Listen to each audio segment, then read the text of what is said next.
राजा अकबर और बीरबल का आज मैं बहुत ही बढ़िया किस्सा सुनाने जा रहा हूँ, जिससे मनुष्य को शिक्षा मिलेगी। ऐसा किस्सा सुनाता हूँ। बीरबल एक ईमानदार तथा धर्म प्रिय व्यक्ति था। वह प्रतिदिन ईश्वर की आराधना बिना नागा किए करता था। इससे उसे नैतिक व मानसिक बल प्राप्त होता था। वह अक्सर कहा करता था कि ईश्वर जो कुछ भी करता है मनुष्य के भले के लिए ही करता है। कभी कभी हमें ऐसा लगता है कि ईश्वर हम पर कृपा दृष्टि नहीं रखता, लेकिन ऐसा होता नहीं।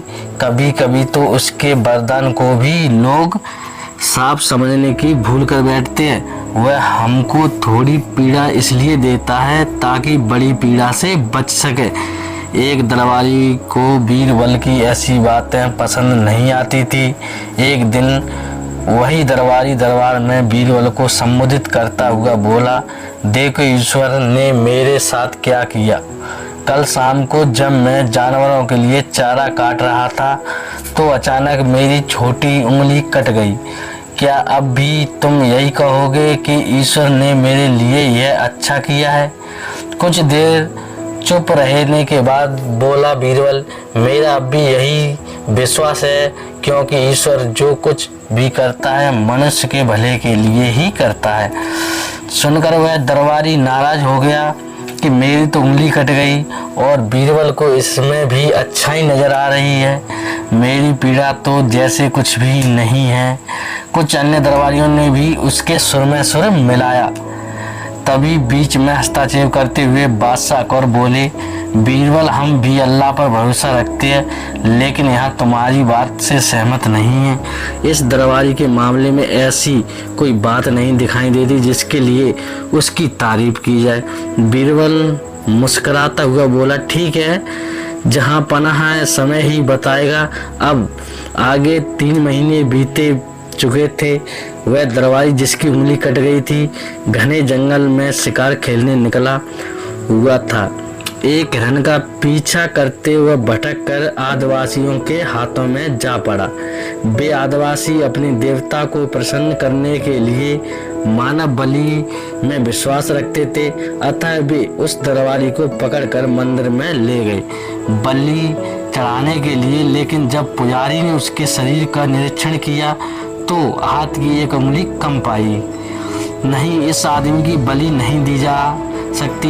मंदिर का पुजारी बोला, यदि 9 उंगलियों वाले इस आदमी को बलि चढ़ा दिया गया तो हमारा देवता प्रसन्न होने की बजाय क्रोधित हो जाएंगे। अधूरी बलि उन्हें पसंद नहीं है। हमें महामारियों, बाढ़ या सूखे का प्रकोप झेलना पड़ सकता है, इसलिए इसे छोड़ देना ही ठीक होगा। और उस दरबारी को मुक्त कर दिया गया। अगले दिन वह दरबारी दरबार में बीरबल के पास आकर रोने लगा। तभी बादशाह भी दरबार में आ पहुंचे और उस दरबारी को बीरबल के सामने रोता देखकर हैरान रह गए। तुम्हें क्या हुआ, रो क्यों रहे हो? अकबर ने सवाल किया। जवाब में उस दरबारी ने अपनी आप बीती विस्तार से कह सुनाई।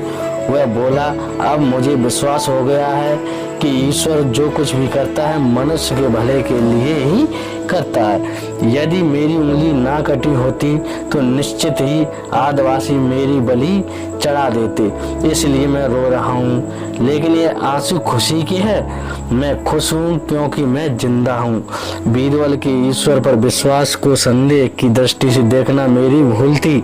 अकबर ने मंद मंद मुस्कुराते हुए दरबारियों की ओर देखा जो सिर झुकाए चुपचाप खड़े थे। अकबर को गर्व महसूस हो रहा था कि बीरबल जैसा बुद्धिमान उसके दरबार में है। और यह कहानी यह सिखाती है कि कभी भी ईश्वर पर विश्वास ना करने वाले को ये कहानी एक सबक के रूप में दी जाती है। हमेशा ईश्वर पर विश्वास करना चाहिए और अटल विश्वास करना चाहिए अपने भगवान पर। हमारी कहानी अच्छी लगी हो तो चैनल को सब्सक्राइब और कमेंट करके ज़रूर बताएं।